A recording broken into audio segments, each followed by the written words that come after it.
Hey everybody, it's Jerry at the Fledge. Welcome to another episode of Every Damn Day.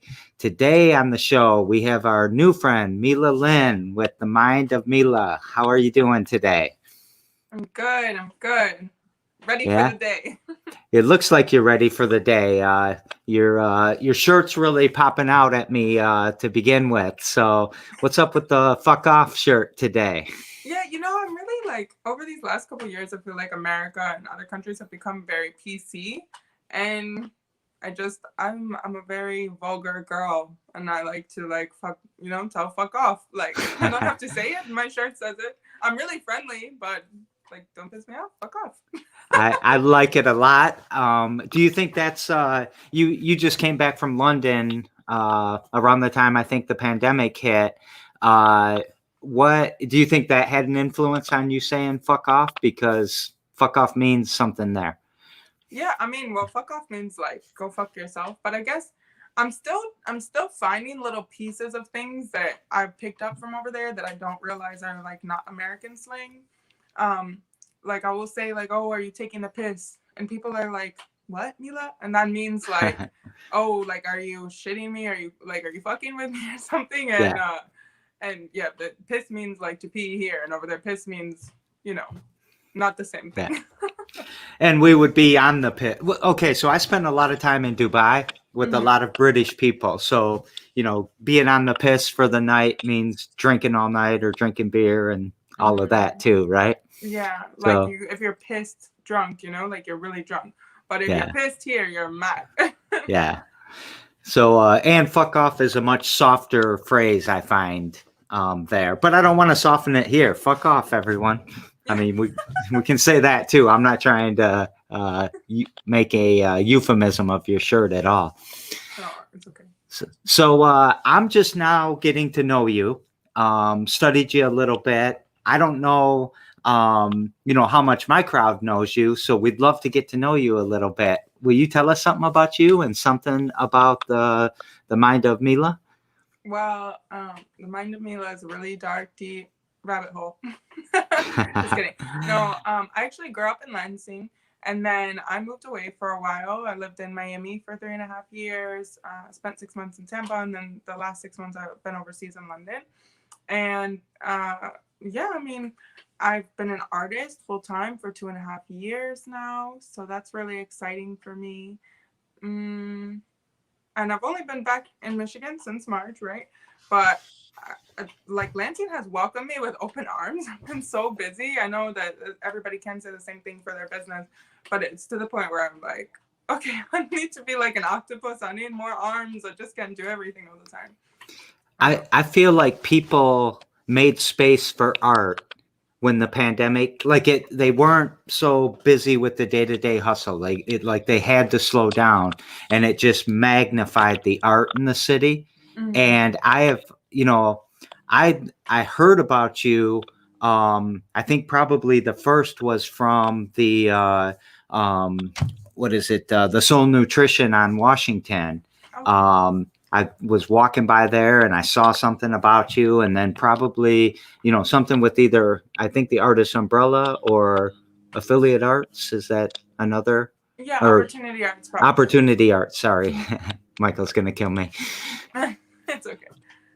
So, yeah, it's been amazing how you kind of popped in the scene. And then when I look at your stuff, I can see why.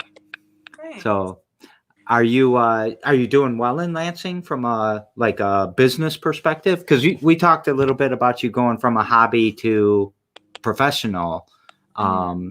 a few years ago, I think. Yeah. No, it's been I've been doing very well. I think when people, whether you want to do the arts or whatever industry you want to get into, like as soon as you start taking yourself serious, other people don't have an option but to take you serious. If I tell you this is what I create, these are my prices, and like either get with the program or don't, then people get with the program or they don't. And I think that people also like respect that as well. This is something like specifically with the project I'm working on right now. I've seen like people just respect the fact that you show consistency in what you're doing, and same for me when I have a friend. I have a friend who does like social media advising, or another girlfriend who does she's like an esthetician, and she's opened a studio. She opened a studio in the middle of the pandemic here in Lansing, and to be like consistent and continue to try to grow no matter what like things get thrown at you is really important.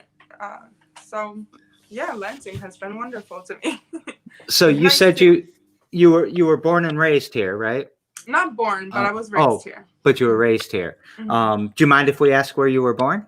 Yeah, I was born in Colorado Springs. All right. Are they close to the fires right now? I'm not Or is really that- sure. My family that still lives out there, they live in Littleton. I haven't heard anything about them being worried about the fires. So Okay. they Well, also that's are very good. like nonchalant about a lot of things. So like, I mean, they might have a fire next door and be like, well, it's not my house. So Where'd you go to high school?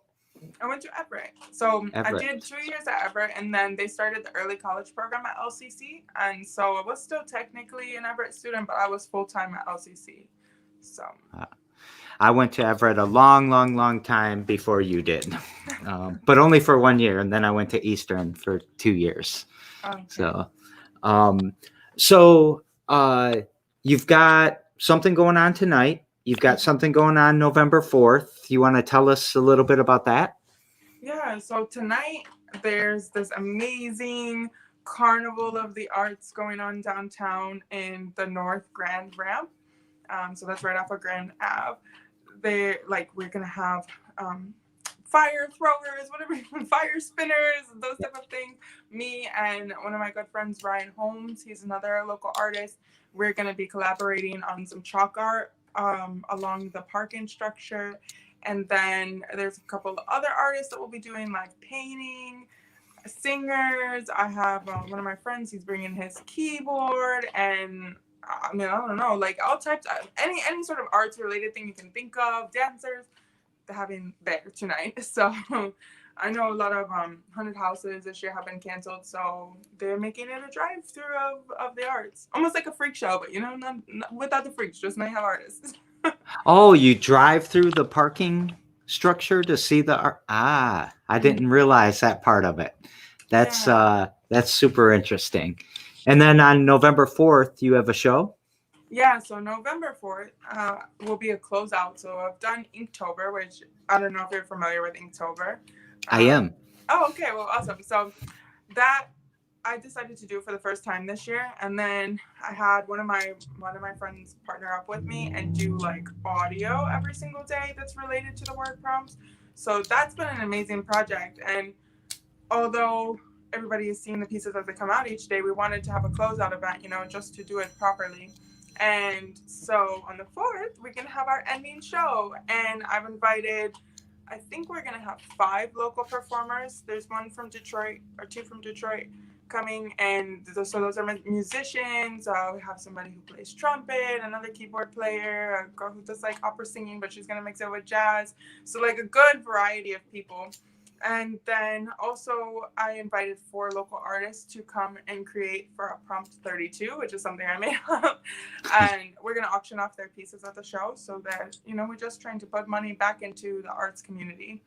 And then me and my partner, we're raffling off $200 to some artists that have been involved with this project with us since the beginning of October. So yeah, I just want to show love and gratitude. So it was interesting to me that around the same time I started doing this show, you started. I mean, I'm 40. Your show number 42. So we've done this 42 days in a row, and you did. You're 24 days in a row, right? I guess is today. So I just found that interesting. What made you? What made that happen? Why every day like that? Well, so Inktober, technically you're supposed to do every day. I know that some people, like, maybe they'll miss a couple days, or I think it's really about, like, artists taking the time to really try to develop their skills and just, like, stretch their creative genius. So I don't know, I just wanted to do it. I was like, it's only 31 days, I'll just do a project. And I've never inked before, right? Like, I've drawn with pens and pencils when I was little, but I don't have, like, ink art. So I was like, well, this will be a way to experience with a new medium that isn't like taking on more than I can handle.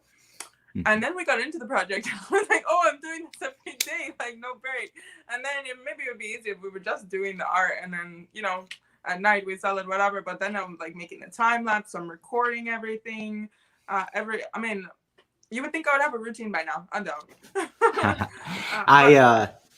Go ahead. Okay. Oh, sorry. No, I was just going to say, I think it's really important that you do something like your show every damn day, right? If you want to move forward with a goal or whatever, you have to touch a piece of it every single day. It's just necessary. Yeah. Well, what's something you do every damn day that kind of pushes your mission forward or whatever? I mean, just kind of moves your needle forward. So outside of Inktober? Well, I know that's been the last 24 days at least. Yeah. But yeah, as many things as you want. So that's one. I think, I don't know. I'm not like maybe I'm not an every single day type of person. It's like I kind of have like a routine of how my mind works. So usually I try to like work, even though this is my first proper campaign, but try to think of like a batch of some sort of creations that I can make together. So like behind me, I have like a couple collage pieces that I'm working on, and that's my next thing to roll out. But I kind of think about, okay, so do I want to do a show with it? Am I going to do prints of it? Kind of that sort of planning in the beginning. Also marketing it, right? Like this is actual business for me, so I have to like lay all of that out. But every day I do try to get outside. I make my hot cacao thing, hot cacao. I need that to get through my days. What else do I do that's like normal people? I take a shower every day. So cacao's a thing, man. You're the second person I've talked to today that starts their day with a cup of it or has a cup. Yeah. No, I think it's better for you, and there's like iron in it. I'll mix it with cacao and maca powder. I'll make it like a hot, so I don't have to feel bad about having hot chocolate, and I use coconut sugar in it. Something I started doing last year because I was drinking coffee every single day, and my body, like my adrenals, got stressed out. I decided we probably shouldn't do this anymore. I have a big couple bars of it, but I haven't tried it yet. I'm going to get motivated to do it tomorrow now. I'm making that commitment. Well, we'll see. I don't know. You have to see how much sugar is in there, because if there's not any sugar in there, you're going to be so mad. You're going to try it and be like, I don't know who recommended this. It's horrible. Well, I was going to put it in a cup of hot water or something like that, right? Yeah. Like, okay. Yeah. So I'll figure it out. It'll probably be, it'll be an acquired taste, but I drink too much coffee too. So,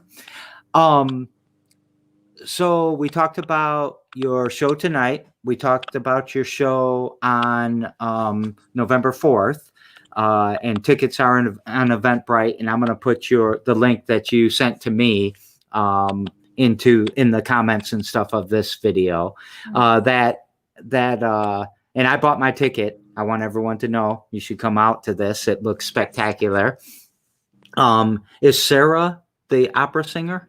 Yeah, Sarah Wallace. Oh, I love her so much. She's like so sweet. Like so sweet you're gonna have a cavity. It's just like I just met her over the summer, and she actually bought one of the pieces. So, and she said something like, "Oh, well, if you're gonna do anything." Like, this was before we decided to do the show, but she kind of made a comment to me like, "Oh, if you're going to do anything, I would love to be involved," or whatever. And I was like, "Oh, well, Sarah Wallace, you're going to have to perform. We have to bring her in." So. Yeah. I met her the first time at Artist Umbrella at the Loft, and then she was on the show, I don't know, last week sometime. So, yeah, she's very sweet and very cool. And I think Wyatt, too, right? Is it Pruitt? No, what's his name? Will Pruitt.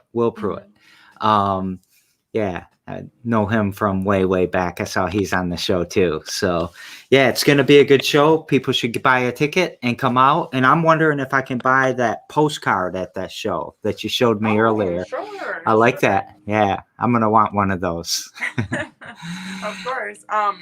Yeah, no, and then the other thing too, so because of COVID, obviously, like, we're going to have a limited amount for in-person, but I was able to find a team out of Detroit who does live streaming, and so they're going to come and stream it. So I have, like, friends in Florida that came to my show last year that they're going to watch from home, some friends in New York. I'm hoping that some of my overseas friends will, but they will be, like, in the middle of the night, so I don't know about that. We probably got some Dubai friends watching this one right now, or will be watching it. So Oh, cool. you can switch to British English if you want, and call them Okay, whatever got it. names you think. um, so yesterday on the show, I had David Smith, who's an angel investor. He really wanted to talk about trying to be the best dad that he could be, and every day on the show, I asked the person from yesterday to ask the person today a question, and I'll do the same to you in a minute. What David wants to know is, what do you think the most significant piece of art is? And what a question, huh? You want the answer? It's a really cheesy answer you're not gonna be happy with. But Me? I genuinely mean it. So I think that the most magnificent piece of art, however you want to put it, is literally nature itself. Because you get like such vibrant colors. Like if you look outside now with fall, the leaves are incredible, right? All these yellows and reds. Or you go out west and you see the mountains. Like just, I mean, you cannot get richer than nature. Like you just can't. And I love colors. I do. I do a ton of black and white stuff, but I absolutely love colors. And yeah, like I don't know, I see nature as being an art form. I think that like you have to, as an artist, you interact with energies and all types of things. You need to do some sort of detox every once in a while. So the more in tune you are with nature, even the artists that do like psychedelics and all this, like you have to be in tune with something that like it. I don't know. I'm constantly amazed by it. So when I went to France. I saw the Mona Lisa. Cool. Like I don't know. I'm not really one of those people that's super impressed by the old masters. I think the way they mix the paints, amazing. But yeah, I don't know.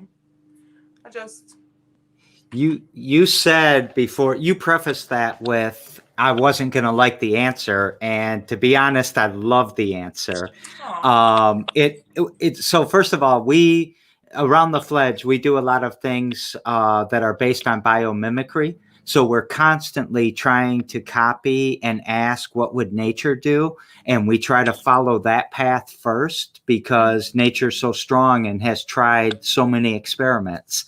But also earlier today, I was talking to somebody about how the aesthetic of the Fledge and trying to describe it as a component or as a factor to do with our diversity. But I also think that nature is the overlay there, that it's because we use biomimicry there, like biodiversity and how that makes things so much more beautiful. I love your answer. So there's something about me as we get to know each other, I guess. Yeah, no, oh my gosh, you would have loved my show last year. Was like all these collage pieces, and that was literally like the underlying concept behind it was like, if we all come together as a community, right? You have like pieces. When you do collage, you cannot mimic the same piece. I mean, maybe you can cut over the top, but it's always gonna have like a little bit of a different color, a little bit of a different shape, or whatever. But like there's beauty in individuality, and when you put it together, like you have this amazing ecosystem that just works together, right? It's just fluid. It's when things start trying to be one another, right? Like I'm not gonna be Jerry Norris, you're not gonna be Mila Lynn. We don't need to be, right? You need to be as much Jerry as you can be, and I need to be as much Mila as I can be, and like that's gonna help our ecosystem. Does that make sense? It makes a lot of sense. I think the strength is in our differences. When we're together, our brain is bigger. Our ability to describe something is richer. Just so many things about diversity that just make so much more stronger. And it's not just zap, we're going to be diverse. It's something that you have to work on. Right. It has to do with including and accepting and all of these other things. Yeah. So that was, I love that answer. This video is going to have a lot of use when it comes to biomimicry and talking about that. Tomorrow we've got a tech guy. Elias is on the show, and he has Theoretical Tech is the name of his company. and you have a question for him, right? Yeah, so I mean, there's always crazy things going on, right? Like, yeah, I used to grow up like seeing these videos from Google, like the Google campus, and you see like mad cars, driving themselves around. And this was like before Tesla was a thing, or before I knew about Tesla. So like, I want to know what's the next breakthrough, or where does he think, maybe he's got something underlying. He's gonna be like, no, I can't talk about it, but I want to know where he thinks technology is gonna like have a main focus in the next couple of years. And so I've definitely passed that question on to him. I want to kind of come back around and ask you the same question, but I'm going to ask it. Do you want to answer for tech or do you want to answer for art? Well, I don't know about tech. Well, I want to throw something out there. I'm a tech guy. I have a degree in mathematics. I was a software engineer and owned and built software companies for a lot of years. But I also I love the arts because it is the arts that brings us the creativity and the innovation that we need to really expand the art or expand tech, right? Without creation, without a dream, without a vision, you can't really understand what you're able to make. And I think that comes from the artist in us, not the mathematician in us. Right. So from my perspective, what you might envision and not think is valid is probably more spot on than people that are wrapped up in the math part of the engineering part. Yeah, right. Because we're thinking nowadays technology, like people assuming that you're talking about computers and things like machines, but honestly, like the wheel was technology, right? When it was made out of wood. Yes. So technology is just like creating something new. I guess if I were to mix and mingle those ideas, so this is something I actually want to do. I want to start having like intimate presentations of art where like it's an entire experience. It's not just about like, hey, come look at this picture, it's cool. And it's not just about coming in like, hey, let's listen to music. It would be like, I would love to do getaway weekends, like start doing that where we go off somewhere and the first night is going to be a night where all the people attending the show are just getting to know each other, mixing, mingling. Some people can call that networking. I like to just call that being a normal human. And then the next day, I would like to like start the day with doing like a group meditation. I think that would be really cool, just so that we can all feel like we're vibrating on the same level. And then you get into the art. You have our presentation, or you have musicians, you have dancers, whomever you want to come and do your thing. And then like the Sunday would be a closeout, almost like a little retreat. And I think that I have like a strong interest in what do you call it? When people like social experiments, right? To see how people react to things. I love seeing that. Just like maybe it sounds like kind of weird, but I would just love to see like, okay, 2 months after that or 2 weeks after that, like how are people's emotions affected? How is their mental health? Like what is their perception on life? Maybe you have somebody coming from, a very a very non-diverse town, and they come and they meet these people from all over the place, and like how has their perspective changed, and then they take that back and what have they how have they grown from that experience, or if there was like a specific goal into planning that, like did those people grow in that way we wanted them to after coming together. Well, I'll tell you what, I love this idea. We have been playing with a couple of things. Experience.the Fledge is what we've been calling it, where we want to do things like that. Not exactly like what you just said, but like canning tomatoes or doing art or we've been doing some stuff with psychedelic experiences and wondering how we could fit that into some things. So I just tell you, we've been also talking about something called the transformation economy. So instead of just experiences or entertainment or, going out and consuming things, people want to get immersed and transform into something else. So I'm going to hit you up again. Oops, I just lost you. Oop. I lost your sound. Okay, let me see. Oh, we came back. We're all good now. Yeah, I'm sorry. My friend has no home training. And like I told him, like, hey, I'm going into this thing. So he calls me. Oh, okay. But I'm going to hit you up again because if you're interested, I'm interested. And I got a big old place that people can go and network and not network. You're right. Being a human being, creating relationships, interacting. But if you're interested in that, we could reserve the weekend and you could take over the Fledge and do your thing here if you wanted. So They're sick. we'll throw that out there. We don't have to make a commitment on that or put any pressure on you, but we should think about that. That could be, and you should come visit us too. Yeah, for sure. So, I want to do a couple business things real quick. Everyone, please subscribe to the Fledge's YouTube.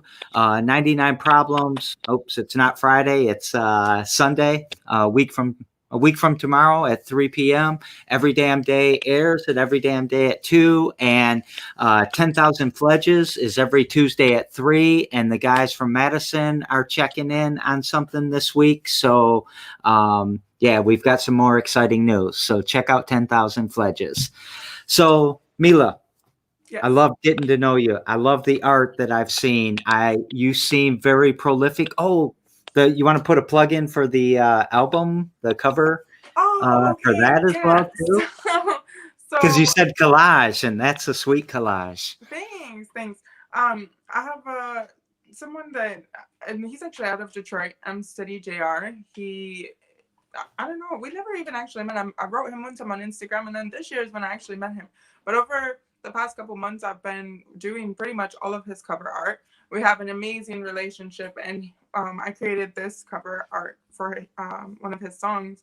And he told me, like, hey, Mila, let's do limited prints. And how does that work? And I was like, well, you have a limited amount of prints and you release them, in different times. And he was like, I want to do like a tour. And we're going to go here in one city, we're going to release this many, another city, we're going to release this many. So that's a project that I'm working on. The collage is like a woman with a Venus flytrap for her head, and she has like fruits and melons around her melons, right? Yeah, it's a sick thing. And then there's a bunch of dead flies on the grounds, right? I don't know, it was good. Last month we did the first drop, and that was an amazing experience. So yeah, it's a nice piece. I like that piece. Thanks. So a lot to talk about, but we got to kind of wrap it up here now. I want to say one thing. We're lucky that you came back home. I don't know if you got trapped here by COVID or whatever, but we're lucky to have more time of Mila and to get into the mind of Mila. So thank you so very much for coming back and making Lansing, a little bit more creative, a little bit more diverse, a little bit more interesting, and a lot stronger in the community, because creatives make communities stronger. And strong communities don't need cops. I'm going to throw that in there. So anybody you want to tell to fuck off besides me? Well, I'm not telling you to fuck off. No, I think today I'm zen. I'm okay. I don't need to tell anybody to fuck off. We've been having a good day. It's only 2:00 though, so we have time to it can go downhill. Well, I hope your event tonight goes just spectacular, and I can't wait to see you face to face on November 4th. Thank you so much, Terry. I'm getting that date right? Yes, you are. November 4th. Look in the links later on for how to purchase a ticket or to watch it virtually. Purchase a ticket and watch it virtually, because Mila and her friends, their time is valuable. Right? Yes. So all about injecting it back into, if I'm going to make some money, we want to inject it back into the community. So like all the performers are being paid, everybody coming and participating is being paid. So stimulate the economy. And keep that money here. We don't need to go to the coast to buy stuff. We can buy all the stuff we need right here. Yeah. So thank you very much. I will see you soon. And again, thank you for being part of our community. Thanks, Jerry. Have a good day. You too.